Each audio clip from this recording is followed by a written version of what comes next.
Ok, để tôi làm Subway Surfer cho vừa lòng mấy ông nhá. Hồi đấy lỡ mạnh miệng bảo game nào mi game chém cũng được, giờ thấy hối hận hết sức. Hello, mi game đã quay trở lại rồi đây. Cách đây vài năm khi mà Temple Run 2 còn làm mưa làm gió, điện thoại nào cũng có cài cái game này thì đùng một cái, Subway Surfer xuất hiện. Với đồ họa đẹp hơn, cách chơi hay hơn và quan trọng nhất là ra nội dung mới liên tục, Subway Surfer nhanh chóng đánh bật cả người anh cả Temple Run để leo lên ngôi đầu. Thế mấy ông cũng ủng hộ những tập giả thuyết trước đây, cũng tin tưởng vào khả năng xạo lìn thông thạo 7 của tôi nên tôi quyết định làm tiếp con game này để chiều lòng mấy ông nhé. Plants vs Zombie, Temple Run, rắn săn mồi mà tôi còn làm được thì dăm ba con Subway Surfers này có là gì? Từ không có cốt truyện mà tôi chém thành có luôn, mà nó lại hợp lý và color chứ không phải là kiểu chém cho có đâu nhá.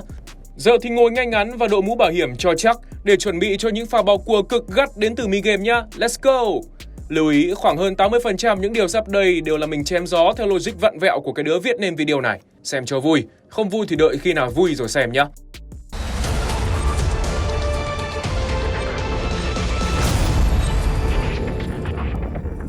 Trước khi bắt đầu chém thì mình cùng điểm lại lịch sử của Subway Surfers nhé. Tựa game này được phát triển bởi hai studio là Kilo và Cyber Games, có trụ sở đặt tại Đan Mạch. Cơ mà Kilo chỉ gia công một tí thôi, còn công sức sáng tạo và sản xuất 90% vẫn thuộc về Cyber Games. Tựa game này chính là đứa con tinh thần của Matias Kredelnovic và đội ngũ của ông. Subway Surfers chính thức lên App Store vào ngày 24 tháng 5 năm 2012, tức là đã cách đây hơn 8 năm rồi. Với cách chơi cuốn hút, tựa game được bình chọn là tựa game của tuần vào ngày 31 tháng 5 bởi trang web App Advice. Chỉ sau đúng một tuần phát hành, Subway Surfers đã thu hút được hơn 3 triệu lượt tải xuống và đứng top game được tải xuống nhiều nhất ở tận 20 quốc gia. Tháng 9 năm 2013, Subway Surfers mới cập bến hệ điều hành Android và từ đây, thành công của tựa game này mới thật sự bùng nổ. Sau 8 tháng, Subway Surfers cán mốc 100 triệu lượt tải xuống, nhanh nhất lịch sử đối với bất kỳ tựa game di động nào thời đó. Tới tháng 7 năm 2014, tổng lượt tải xuống của Subway Surfers trên tất cả các nền tảng đã là 500 triệu lượt. Tới tháng 9 năm 2015, con số này đã lên đến 1 tỷ lượt tổng cộng. Vào năm 2017, Subway Surfers được vinh danh là tựa game di động được tải xuống nhiều nhất trên toàn cầu. Ngoài ra thì tính riêng trên nền tảng Android, Subway Surfers là tựa game đầu tiên cán mốc 1 tỷ lượt tải xuống trên Google Play, ghi nhận vào tháng 3 năm 2018. Tính đến nay, tổng lượt tải xuống sau 8 năm của Subway Surfers đã là 2,7 tỷ, với lượng người truy cập hàng tháng là hơn 100 triệu người. Thành công của Subway Surfers đã đẻ ra một series hoạt hình cùng tên, phát sóng được 11 tập. Nội dung chính của loạt phim hoạt hình xoay quanh 4 nhân vật quen thuộc của Subway Surfers là Jack, Tricky, Fresh và Yutani. Dĩ nhiên là không thiếu ông chú bảo vệ nóng tính và con chó của ông ấy, cùng với Frank, một gã bí ẩn đeo mặt thỏ. Phim xem cũng khá hay, xem cũng vui phết đấy anh em ạ. Game tươi sáng là thế nhưng mà tự nhiên, không biết ai đồn là Subway Surfers được tạo nên để tưởng nhớ cái chết của một đứa trẻ. Chuyện là có người nói vì có con trai qua đời trong vụ tai nạn xe lửa lúc đi trượt ván ở đường ray, tác giả Subway Surfers đã tạo nên tựa game này để tưởng nhớ tới đứa bé. Tin đồn này nhanh chóng lan truyền khắp nơi, trending trên cả Twitter các kiểu. Dù không có bất kỳ bằng chứng xác thực nào, nhưng rất nhiều người vẫn tin rằng con trai của Matias đã thật sự qua đời. Lục lại các bài phỏng vấn thì vào khoảng năm 2018, Matias có nói là cảm hứng để ông và đội ngũ Cyber Games tạo nên Subway Surfers là niềm đam mê, cuộc sống đường phố, âm nhạc, graffiti và trượt ván. Tuy nhiên không có nhắc gì tới con trai qua đời cả, nên là trước khi vào giả thuyết, Mi Game xin bác bỏ tin đồn thất thiệt này nhá. Nãy giờ dạo đầu chắc anh em cũng đã kịp xuống hầm tránh bão rồi đúng không? Nên là lát nữa tôi mà có lỡ chém quá tay thì các ông có bay mất xác thì tôi cũng không chịu trách nhiệm đâu nhá. Đầu tiên tôi xin đặt ra một số thắc mắc về con game Subway Surfers này. Như mấy ông cũng dễ dàng nhìn thấy thì cậu nhóc trong game bị truy bắt là do vẽ graffiti trên toa xe lửa. Nhưng mà mấy ông có thấy là ông chú công an trong game dùng vũ lực quá mức cần thiết hay không? Thằng nhỏ chỉ đơn giản là vẽ bậy thôi mà. Có cần thiết phải đuổi theo bắt cho nó bằng được như vậy hay không? Bắt được là xốc ngược thằng nhỏ như thể sắp mang nó đi tử hình vậy. Đấy là chưa kể, ông đấy còn dùng cả cảnh khuyển nữa cơ. Ở ngoài đời, cảnh khuyển chỉ được huy động trong các trường hợp đặc biệt như là truy bắt tội phạm ma túy, khủng bố và các đối tượng bỏ trốn đặc biệt nguy hiểm, giống như là Tuấn Khỉ hay thanh niên trốn tù đi chơi net Triệu Quân Sự mới đây.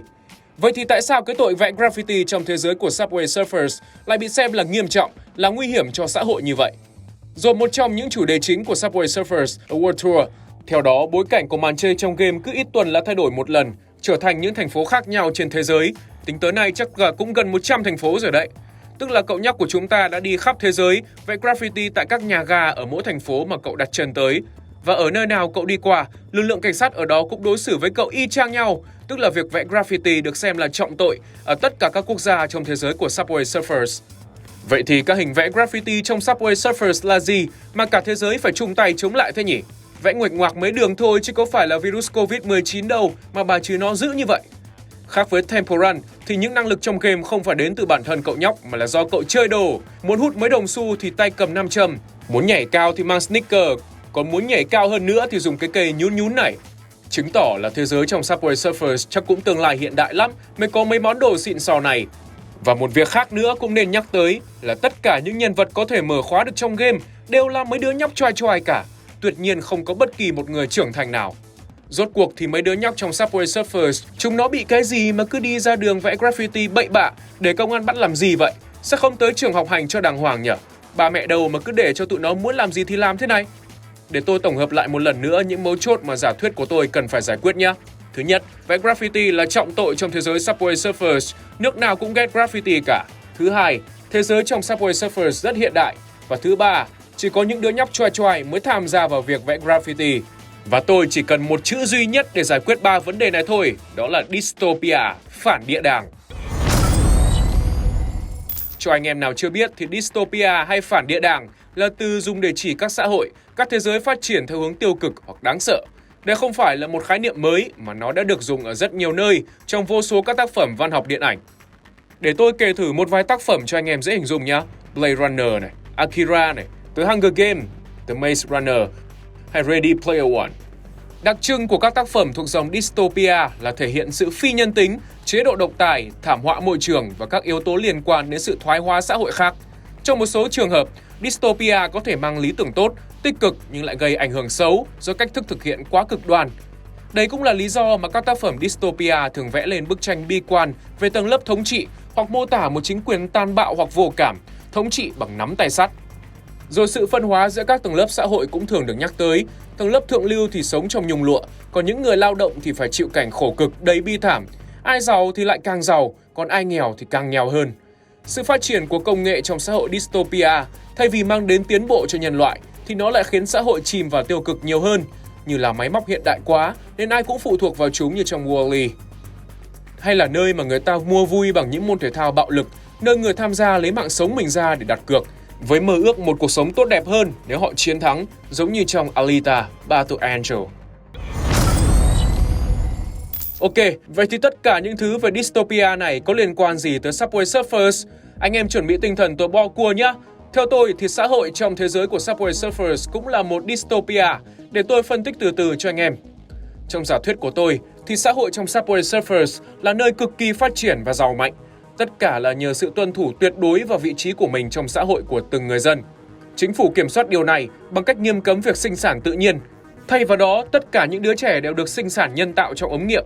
Mỗi đứa trẻ được sinh ra sẽ được quy định sẵn vị trí của nó trong xã hội. Quá trình này nghiêm ngặt tới mức người ta sẽ quy định mỗi ngành nghề sẽ có một bộ gen tương ứng với ngành nghề đó.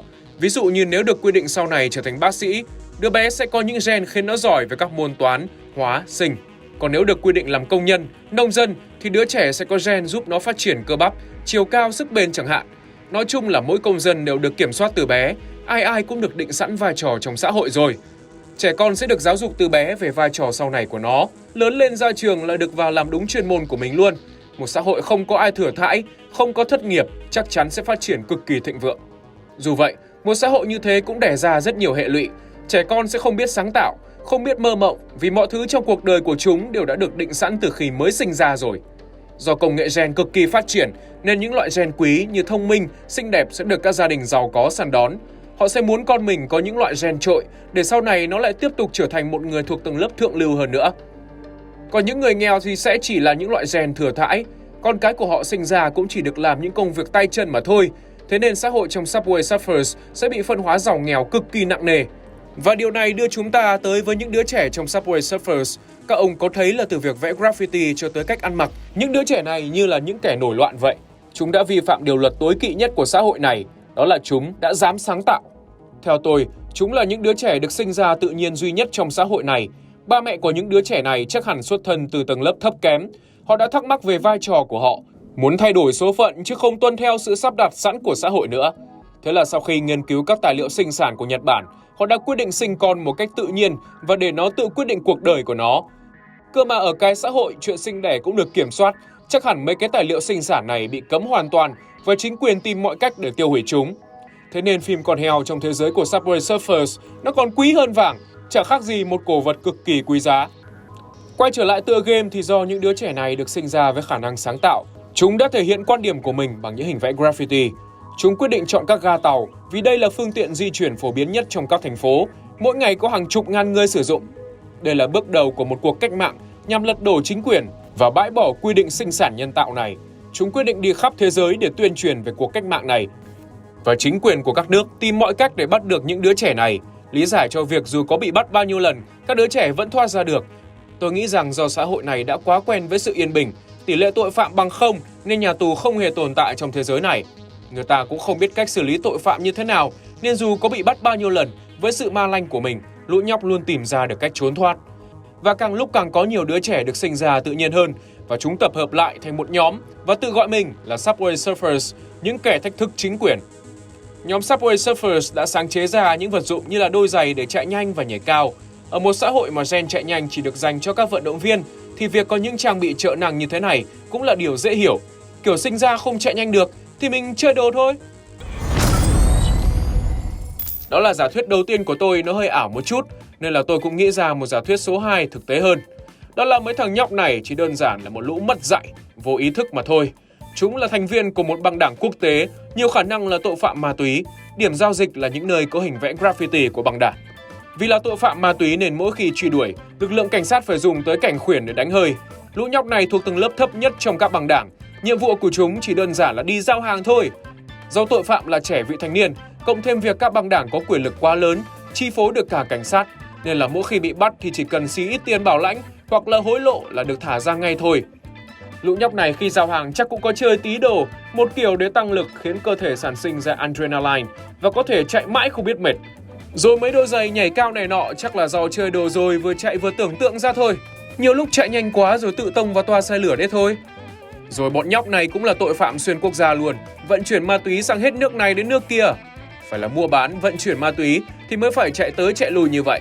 Còn mấy tội khác thì ở đâu mà trốn yên chỗ đấy, chứ tại sao lại phải ra đường làm gì để bị công an đuổi như thế? Nói chung, nội dung của Subway Surfers chính là anh em đang tiếp tay cho những thằng nhóc vị thành niên mua bán ma túy đấy. Theo luật pháp Việt Nam thì chỉ cần đủ 14 tuổi và bản thân ý thức được mức độ nghiêm trọng của hành vi vận chuyển ma túy thì vẫn bị xử lý hình sự như thường nhá. Vụ này ở ngoài đời có nhiều trường hợp rồi, nên là anh em cẩn thận đừng để bị dụ.